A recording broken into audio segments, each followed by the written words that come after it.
Salve, salve, rapaziada que acompanha o Virada Paulista, o podcast aí que comenta sobre os 4 times do futebol paulista. Estamos aqui para gravar o 30º episódio. Olha onde a gente chegou, hein, rapaziada? Já estamos no episódio número 30.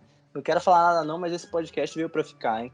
Mas antes disso, tenho que apresentar nossos companheiros e dar as boas-vindas para o nosso querido amigo Lucas Gama. Não estava presente aqui da última vez quando ele foi apresentado oficialmente, mas estou aqui dessa vez para dar as minhas boas-vindas para ele. Então, Gama, seja bem-vindo e se apresenta aí pro pessoal. Valeu, Thiagão. Salve, salve, galera, nossos ouvintes aí. Verdade, você não estava aqui no último episódio, mas muito obrigado pelas boas-vindas. Cheguei para ficar, para somar com vocês aí, vamos nessa. Mais um episódio. Novamente, o prazer está aqui. É isso, o Gama vai agregar muito pra gente na nossa caminhada aí com o podcast. Mas agora eu vou apresentar o outro companheiro, que já é um cara de longa data aí, Levi Jambeiro. Fala aí com o pessoal. Salve, salve, rapaziada. Vamos aí para o nosso 30º episódio. Chegamos no 30, hein? Agora em busca dos 50, 100, 200, quem sabe? Vamos lá. Mas antes da gente começar falando da rodada do Campeonato Brasileiro, a gente não pode deixar de passar pelo Virada Indica, o nosso quadro aí especial para vocês saberem aí o que acompanhar durante a semana, o que fazer durante a sua semana antes dos jogos. E eu já vou passar pro Levi, que acabou de falar. Levi, qual que é a sua indicação aí? Você que tava fazendo mistério nos bastidores aqui, fala pro pessoal o que você tem para indicar hoje.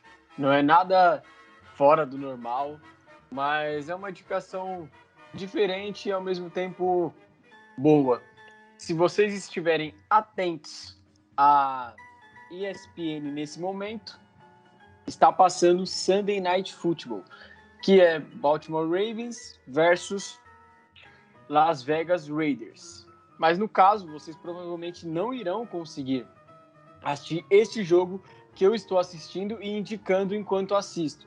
Mas, a partir de quinta-feira, já vem a semana 2 da NFL. Então, quem gosta de NFL, NFL na ESPN.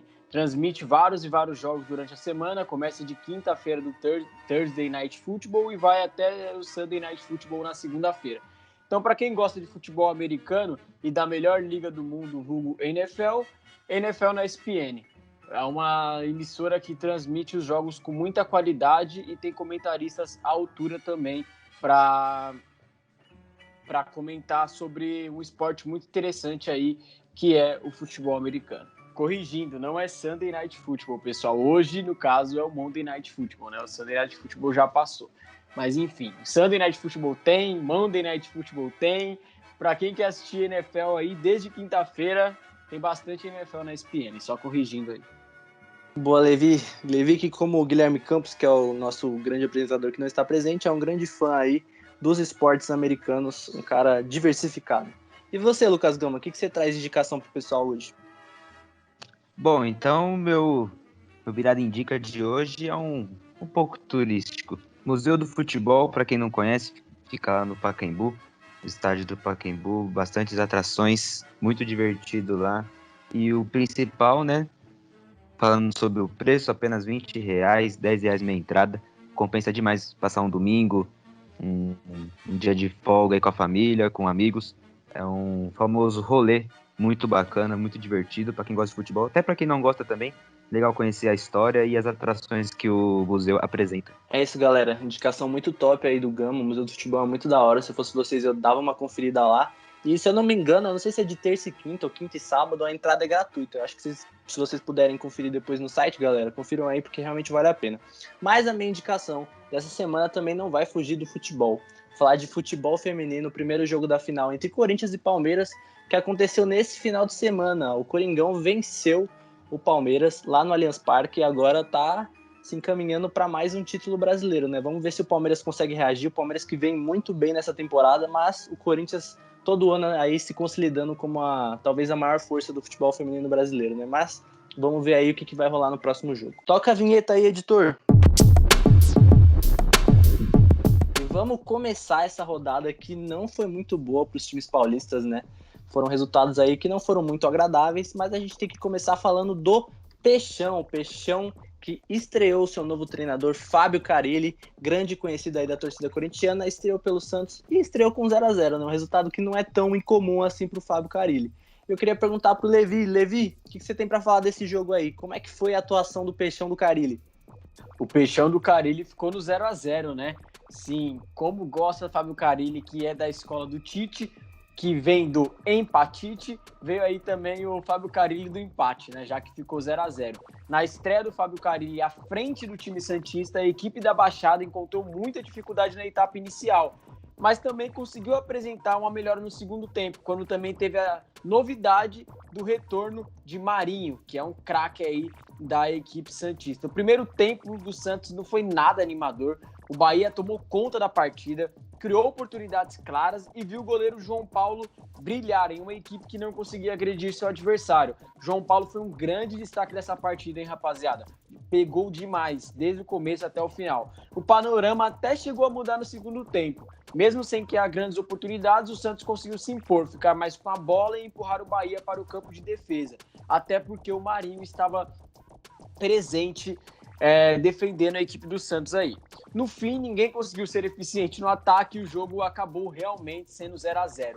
Mas eu queria destacar desse jogo aí, que para mim merece ser dito, como eu já disse anteriormente, é o goleiro João Paulo. Simplesmente fez aí uma atuação de gala, jogou os 90 minutos, teve 3 defesas, teve 47 toques na bola, teve 81% dos passes certos, teve mais da metade das bolas longas certas também, então a atuação dele foi muito boa. E a nota SofaScore, que é um aplicativo que a gente usa bastante, foi 7.3. Mas agora vamos ver como que será a evolução do Santos aí no decorrer dos jogos e o que o Fábio Carille vai conseguir fazer para melhorar a equipe, já que vai receber o Atlético Paranaense nessa terça-feira, às 9h30 da noite, pelo segundo jogo das quartas de final da Copa do Brasil. Lembrando que em Curitiba, o time santista perdeu por 1-0. Pelo Brasileirão, o Santos vai visitar o Ceará no sábado, às 21 horas. Então, vamos ficar atento à melhora de Carille com a equipe do Santos. Vamos ver mesmo se vai ter melhora, né, conforme os jogos for passando. Eu particularmente, se puder falar aí por mim, achei esse jogo extremamente chato. 2 times que não sabiam o que fazer com a bola, foi uma coisa bem horrorosa de se assistir, digamos assim. Mas eu queria perguntar pro Gama.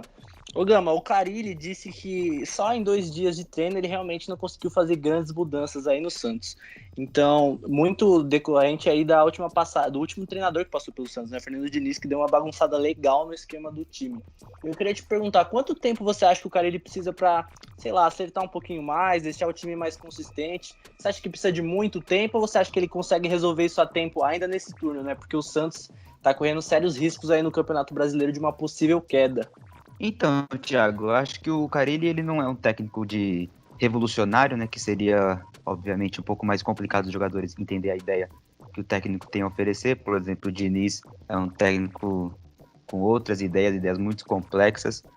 Então, acho que o Santos a ideia do Carille vai ser agregada rápido no Santos, é o que eu penso, né? Porém, como o Levi disse, tem um segundo jogo agora da Copa do Brasil muito complicado, o que acho que o Carille não vai ser o time do Carille, né? Vai ser um pouco do time do Diniz, brigando pela classificação. Mas eu acho que o Carille tem esse segundo turno aí complicado pela frente e não pode vacilar, né? Tem que, qualquer resultado, qualquer jeito, buscar a vitória. Infelizmente, o Santos está próximo da zona de rebaixamento ainda. Então, é complicado perder pontos. Todos os pontos são preciosos. O Santos tem que pensar grande, tem que pensar também. Dá para alcançar a Libertadores, dá para alcançar a pré-Libertadores e tem esse segundo turno pela frente. Vamos ver. Eu coloco fé no Carille, como disse no episódio anterior. Acho que vai dar certo, sim. E não tem muito segredo para os jogadores adaptarem a ideia que o Carille tem no time. Muito bom. E agora vamos passar lá pro Morumbi. O São Paulo enfrentou o Fluminense e eu queria perguntar pro Levi. Levi, o Crespo colocou Igor Gomes, Gabriel Sara, Pablo, deixou o Rigoni no banco, o Benítez mais uma vez no banco e o time saiu derrotado pelo Fluminense. Fluminense que não jogou tudo isso, fez uma partida protocolar ali e venceu o São Paulo por 2-1. E eu queria te perguntar, Levi, o que você tem para dizer aí pro torcedor tricolor sobre esse jogo? O que rolou? Por que o São Paulo não conseguiu vencer o Fluminense? Dá suas considerações aí sobre o jogo. É, uma derrota aí dura para o torcedor tricolor, que com certeza imploraram por um meio-campo melhor nesse jogo, já que teve pouquíssima criatividade. O Benítez e Rigoni na reserva, o São Paulo chegou a colocar a bola na rede em 2 ocasiões. O tricolor conseguiu balançar, mas os lances acabaram invalidados pela arbitragem. No primeiro, o atacante Luciano recebeu em condição de impedimento, e no segundo, a bola saiu antes do cruzamento do lateral esquerdo, Reinaldo. Como eu falei para vocês, o São Paulo sofreu com a criatividade dos respectivos meios de campo, tanto o São Paulo quanto o Fluminense, os dois sofreram, né? E o primeiro tempo da partida disputada no Maracanã praticamente não teve oportunidade de gol. Marcos Felipe e Thiago Volpi quase não trabalharam. E no segundo tempo aí começou já a ficar um pouco mais movimentado, o Fluminense enfim conseguiu chegar ao ataque nos minutos iniciais ali. O Luciano, no segundo tempo, recebeu uma bola de costas da defesa, driblou o Marcos Felipe e antes de fazer o gol, acabou derrubado pelo Nino dentro da área. O árbitro ali marcou o pênalti e o Reinaldo conseguiu empatar o jogo.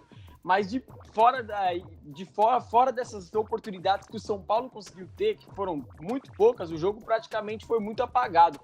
Tanto São Paulo como o Fluminense não criaram bastante, foi um jogo, assim, morno, apesar dos 2-1, e bem parelho nas questões das estatísticas. Se você for ver, teve 8 chutes do Fluminense contra 8 do São Paulo, 5 chutes direto do gol do Fluminense contra 7 do São Paulo. São Paulo teve mais posse de bola, mas também não foi muito mais posse de bola, foi 58% a 42%, e trocou mais passes que o Fluminense. Mas na prática mesmo, quem saiu aí com os 3 pontos foi a equipe do Rio de Janeiro, que agora está colocada na 7ª posição do campeonato com 28 pontos, enquanto o Tricolor Paulista, aí tá difícil, hein? 16ª colocação com 22 pontos. Lembrando que o São Paulo tem um jogo a menos aí do que alguns dos demais adversários aí no Campeonato Brasileiro. Mas é bom abrir o olho, é bom ficar esperto, porque o Grêmio, por exemplo, que é o 18º no campeonato, está com 19 pontos, 3 pontos atrás do São Paulo, sendo que tem 2 jogos a menos. Então, a situação do São Paulo não está fácil, a situação do São Paulo não está confortável, e eu acredito que o Crespo precisa abrir o olho.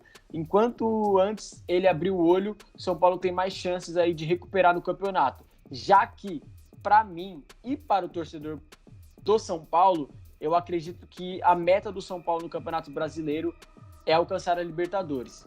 Pelo menos era essa a meta no início do campeonato. Agora, com a situação um pouco difícil, acredito que continua a mesma meta. Uma classificação para a Sul-Americana, por exemplo, eu acho que não vai ser o suficiente. Mas vamos ver aí o que o Crespo consegue tirar ainda da equipe do Tricolor Paulista. Lembrando que a batata tá assando, a batata tá ficando quente. E o Crespo vai ter que resolver aí o mais rápido possível. Realmente é bem triste a situação do São Paulo, que não consegue se acertar no campeonato, um time muito irregular, ainda está vivo na Copa do Brasil, né? Ainda tem o jogo contra o Fortaleza, mas a situação é cada vez mais desesperadora. E eu queria perguntar pro Gama, o Calleri e o Gabriel Neves ainda não estrearam. Você acha que só a entrada dos dois já consegue dar um jeito nesse São Paulo, dar uma cara para esse time? Ou você acha que o Crespo ainda precisa fazer mais alguma coisa para fazer esse São Paulo acordar, sabe? O que você tem a dizer sobre isso? Bom, acho que a torcida do São Paulo tá desesperada pro retorno em campo do Calleri, né? Jogar com o Pablo deve estar matando a torcida do São Paulo do coração. Corre consequentemente, o Calleri vai ter que chegar e mostrar realmente por que ele veio, né? Fazer aquela temporada que encheu os olhos da torcida do São Paulo em 2016. São Paulo, mesmo na tabela estando em 16º, com um jogo a menos mesmo, eu não acho que é um momento desesperador pelo time excelente que tem, na minha visão. Vai começando agora o segundo turno, se ganhar contra o Atlético Goianiense, que é a obrigação, a próxima rodada, fica um ponto atrás apenas do top 10, né? Dos 10 melhores do campeonato. O São Paulo tem que pensar à frente, tem que pensar coisas grandes, foi para isso que trouxe o Crespo, foi isso o investimento no Daniel Alves, que não deu certo, mas é um time que foi montado pela nova diretoria de São Paulo para brigar por títulos. O Crespo ele tem que tem esse segundo turno inteiro pela frente, o que é curto, mas ele tem esse segundo turno pela frente para já pensar no próximo ano. Porque o próximo ano do São Paulo, se não ser classificado para a Libertadores, vai ser um ano decepcionante, visto as contratações que está fazendo, o investimento que está fazendo e o forte time que tem. O Caleri e o Neves tem que chegar e resolver rápido. São jogadores que a torcida coloca fé, são jogadores que têm um potencial bom. O Gabriel Neves acho que vai somar muito bacana nesse meio campo, vai dar uma reforçada legal. O Benítez tem que ser titular absoluto, infelizmente o corpo dele parece que não aguenta, o São Paulo entende isso, ou tenta entender, né? Mas o ataque de São Paulo é forte, Luciano e Caleri juntos, acho que dá pra fazer um estrago bacana. E é isso aí, tem um segundo turno para mostrar o investimento que fez, para mostrar o time competitivo que tem. Não pode perder mais pontos, não pode vacilar. Tudo bem que foi fora de casa contra o Fluminense, que tá na parte de cima da tabela. Mas o São Paulo perdeu pro Sport, recentemente empatou com o Juventude. E tem a próxima rodada em casa contra o Atlético Goianiense. Na teoria, é a obrigação do São Paulo vencer. É o que o torcedor do São Paulo espera. Vamos ver. Tem um segundo turno inteiro aí para analisarmos essa crescente do São Paulo, ou piora também, né? Gente, já peço desculpas se vocês ouvirem um latido, mas infelizmente eu não posso controlar a natureza aqui, né? Então, vamos falar agora do Palmeiras. Vamos lá direto para Barra Funda. Palmeiras que recebeu a equipe do Flamengo em casa. E olha, vou te falar que foi difícil a situação. Olha, vou falar que eu nem achei que o Palmeiras merecia perder até determinado momento, mas parece que o Flamengo vira uma chavinha que ninguém consegue segurar. E aí eu vou até perguntar pro Gama. Gama, o que aconteceu nesse jogo? Por que o Palmeiras cedeu essa vitória pro Flamengo? O Palmeiras que não consegue vencer o Flamengo, eu não sei o que acontece. Você tem alguma resposta para isso? É isso aí, o Palmeiras perdeu no Allianz Parque, começou impondo seu ritmo, impondo seu respeito em casa. Eu mesmo pensei que o Palmeiras ia conseguir uma vitória muito boa, o Flamengo com alguns desfalques, o Palmeiras também, mas mesmo assim fez um primeiro tempo bom até o empate do Flamengo, no qual parece que sentiu alguma coisa. O Flamengo conseguiu reverter a situação, mas o primeiro tempo do Palmeiras até que foi bom. O menino Wesley joga muita bola, mostrou realmente que tem um potencial para ser titular. Fez um gol muito bonito no 1 contra 1 ali. E o Palmeiras, não sei o que acontece, é estranho o rendimento do Palmeiras contra os times de ponta, né? Os times que brigam com ele. O Atlético Mineiro, eles perderam também para o Atlético, perdeu agora para o Flamengo. Acho que falta peças individuais. O Palmeiras perde para o Atlético e perde para o Flamengo nas peças individuais. Enquanto o Flamengo aí tem o Isla e talvez o boatos que esteja chegando o Daniel Alves, o Palmeiras tem aí o Marcos Rocha, que tomou um baile do Michael incrível aí no terceiro gol do Flamengo, o segundo dele na partida. Eu gosto muito do Abel. O Abel não tem culpa nessas derrotas do Palmeiras, na minha visão. É um técnico muito bom, é um técnico que no Brasil aqui mostra que é avançado comparado com os outros, mas contra o Flamengo e contra o Atlético Mineiro tá sofrendo muito. Foi um jogo excelente, acho que todo mundo que assistiu gostou bastante do jogo, um jogo lá e cá, Flamengo buscando a virada, Flamengo impondo o seu ritmo total no segundo tempo. O Renato Gaúcho acho que ganhou a vitória na mão, conseguiu entender o jogo do Palmeiras e conseguiu reverter para os jogadores, para eles entenderem o que estava acontecendo no jogo, que o Palmeiras estava ganhando todos os contra-ataques praticamente, e o Flamengo reverteu isso, e o Flamengo sim conseguiu aproveitar todos os contra-ataques. Acho que o Palmeiras perdeu muito meio campo, o Zé Rafael jogou até bem em certo momento, foi expulso, perdeu a cabeça, mas é o que eu falei, acho que falta jogadores individuais no Palmeiras, falta um meio campo mais com craques, um dupla de volante mais craque, assim como tem o Flamengo, assim como tem o Atlético Mineiro. Mas é isso aí, acho que o Palmeiras ainda está na briga do brasileiro. Claro que o Atlético está numa crescente muito grande, está 7 pontos na frente do Palmeiras, mas o Palmeiras não pode desistir. Tem aí o segundo turno também, o Flamengo está chegando, não pode deixar aproximar, porque o Flamengo, quando deixa ele chegar, é complicado, já diria o Ronaldinho Gaúcho. Então, acho que a torcida do Palmeiras pode ficar preocupada sim com o que pode vir, mas claro que a torcida inteira quer o bicampeonato seguido da Libertadores, que seria o tri, alcançando o São Paulo e o Santos. é o principal foco dos palmeirenses. Mas dá pra brigar pelo brasileiro. Bom, o Gama acha que dá pra brigar pelo brasileiro ainda. E eu concordo. Mas e você, Levi? O que você acha? Você acha que com essa derrota o Palmeiras já ficou mais distante do título? Você acha que é melhor apostar na Libertadores, que ainda tem o jogo contra o Atlético Mineiro, né? Ainda tem ida e volta contra o Atlético Mineiro, e abandonar o Campeonato Brasileiro? Ou você acha que ainda é muito cedo pra isso? Você acha que tem bastante tempo ainda pro Palmeiras se recuperar no campeonato? Quem sabe beliscar esse título?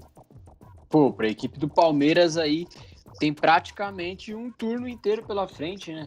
Abandonar o título do Campeonato Brasileiro é muito cedo para isso. É óbvio que o Palmeiras está ali a 7 pontos do Atlético, já é uma distância considerável, levando em consideração também que o Palmeiras está apenas 1 ponto na frente do Flamengo, sendo que tem 2 jogos a mais. Então, se o Flamengo vencer apenas um dos seus jogos a menos, ultrapassa o Palmeiras. Eu acredito que é cedo, mesmo assim, para abandonar o Campeonato Brasileiro. Mas, já que quer ganhar o Campeonato Brasileiro, ou melhor, disputar até o final o Campeonato Brasileiro, tem que vencer esses jogos. É preciso, é necessário vencer os jogos de confronto direto. O Palmeiras parece que não tem fôlego, não tem cancha o suficiente para vencer esse tipo de jogos contra Atlético, contra Flamengo, que são equipes que vão disputar o título do Campeonato Brasileiro até o final.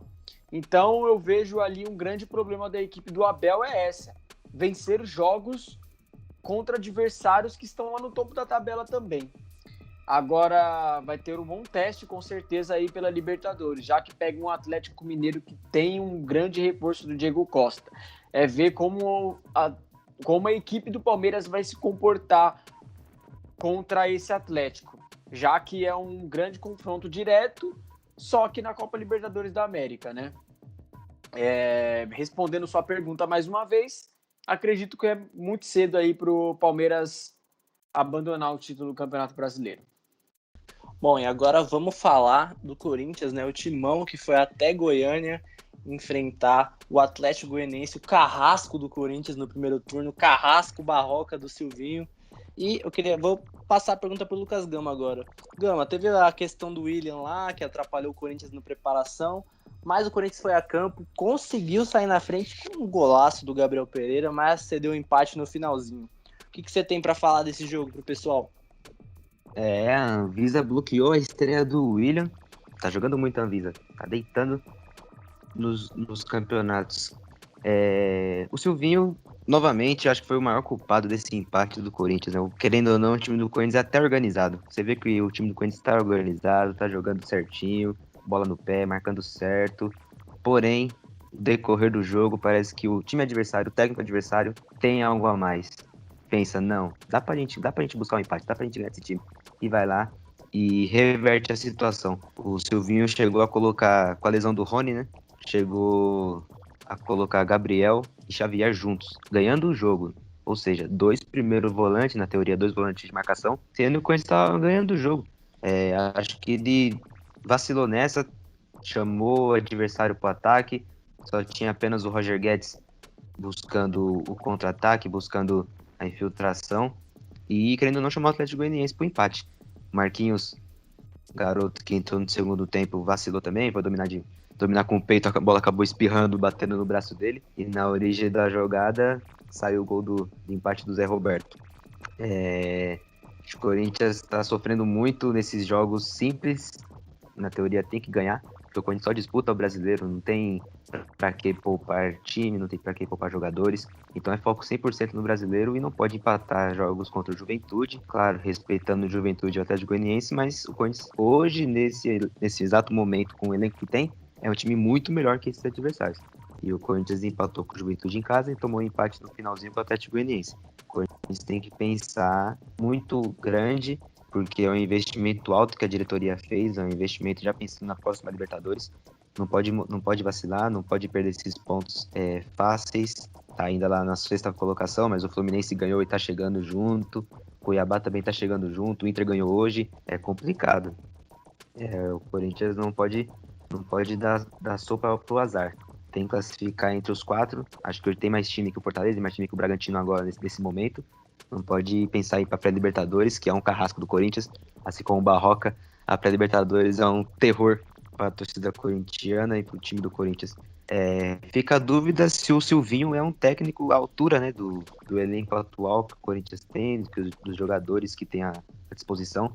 Pensando se o Corinthians tivesse um técnico melhor, teria resultados melhores, poderia investir numa contratação de técnicos da Argentina, de técnicos da Europa, portugueses também, já que está fazendo a festa aqui, os técnicos portugueses estão fazendo a festa no Brasil.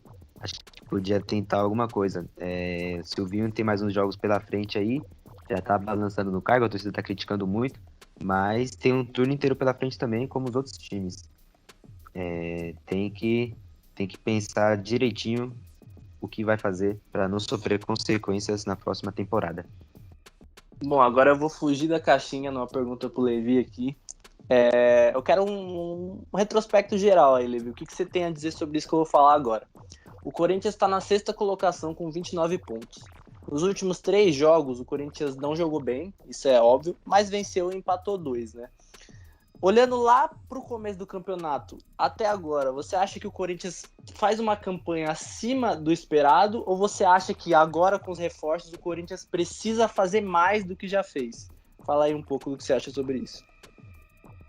O Corinthians precisa fazer mais do que já fez. Vou rebater esse seu argumento com a seguinte explicação. Fortaleza e Bragantino têm elencos melhores do que o do Corinthians? Obviamente não. E, assim, fazem um campeonato consideravelmente melhor do que o do Corinthians, desde o começo do campeonato. Então, o Corinthians entrou no Campeonato Brasileiro, na minha opinião, por mais dificuldades que estava passando em relação a elenco e a time, o Corinthians entrou com condições de brigar pela Libertadores. Entrou com a meta de brigar pela Libertadores. Porque mesmo antes dos reforços, tinha elenco melhor que Fortaleza e Bragantino, na minha opinião. A diferença é que o Fortaleza e o Bragantino jogavam uma bola melhor e, para cutucar os fãs do Silvinho, principalmente no caso do Fortaleza, tinha um técnico mais competente no comando, né? Obviamente. Agora, após a chegada dos reforços, Juliano, Renato Augusto, Roger Guedes, William, isso para não falar do João Pedro também, lateral, por exemplo, que chegou. O Corinthians necessita estar na próxima Libertadores. E diria que precisa ser de forma direta, não tem que ser de forma de pré-Libertadores. O Corinthians agora tem muito mais elenco do que Fortaleza e Bragantino e tem a obrigação de estar na Libertadores. Então, eu vejo assim, que o Corinthians agora tem um carro muito bom, tem um motor potente, mas será que o piloto é tão bom à altura para controlar esse carro? Para mim, a grande questão está aí. Para mim, o ponto de interrogação nessa equipe do Corinthians é o piloto. E eu não vejo o Silvinho à altura de conduzir o time para voos maiores dentro do campeonato e no decorrer de outras temporadas. Mas, obviamente, que o Corinthians melhorou no campeonato. Acerca daquilo que estava no começo do campeonato, 15ª colocação, até chegou a ficar na 16ª colocação, 14ª, para agora que está em 6º, melhorou. Mas também eu vejo que o Corinthians melhorou por conta da piora de outros concorrentes, como o Santos, por exemplo, como o Internacional, por exemplo, como o São Paulo, como o Grêmio, que não fazem boas campanhas de Campeonato Brasileiro. Se esses times que eu citei fizessem uma campanha mais competitiva, mais justa, mais à altura daquilo que eles são, o Corinthians estaria passando dificuldade. E com certeza eu cravo aqui que o Corinthians não estaria na 6ª colocação. Então é ver o que o Corinthians pode fazer, porque perder ponto para a Juventude dentro de casa, por mais que seja o primeiro jogo do Renato Augusto como titular, primeiro encaixe ali das peças, e perder ponto pro Atlético Goianiense ganhando praticamente até o último minuto do jogo, é inadmissível. É inadmissível. E para mim tem culpa, para mim tem nome. E a pessoa que vai ser cobrada sabe muito bem que ela vai ser cobrada. Por mais que as pessoas, os jornalistas, no caso, que cobrem o Corinthians, falam que não tem especulação de demissão agora e ele tá tranquilo no cargo, mas ele sabe que não tá tranquilo no cargo. Ou entrega a vaga na Libertadores ou é demitido. Não tem outra saída, não tem outra justificativa. É isso.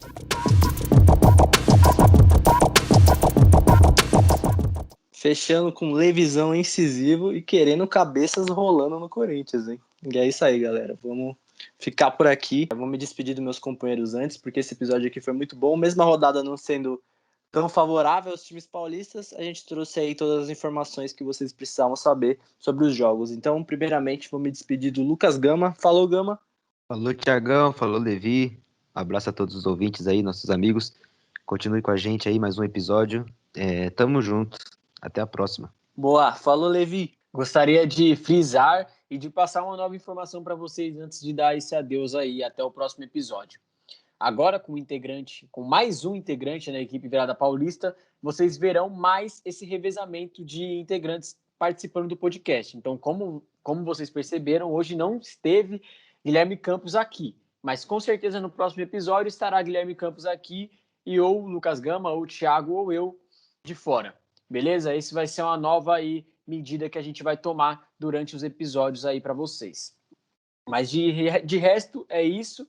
E até o próximo episódio. Foi muito bom estar com vocês aí em mais um episódio. Não esqueça de seguir a gente nas redes sociais e de acompanhar os nossos episódios pelo YouTube e pelo Spotify e pelo seu agregador de podcast favorito. Você pode escolher. Aqui a gente tem bastante opção. Beleza? Até o 31º episódio. É isso. Fui! Minha vez então, pessoal. Falou, um abraço. Até o próximo, hein? Tchau, tchau.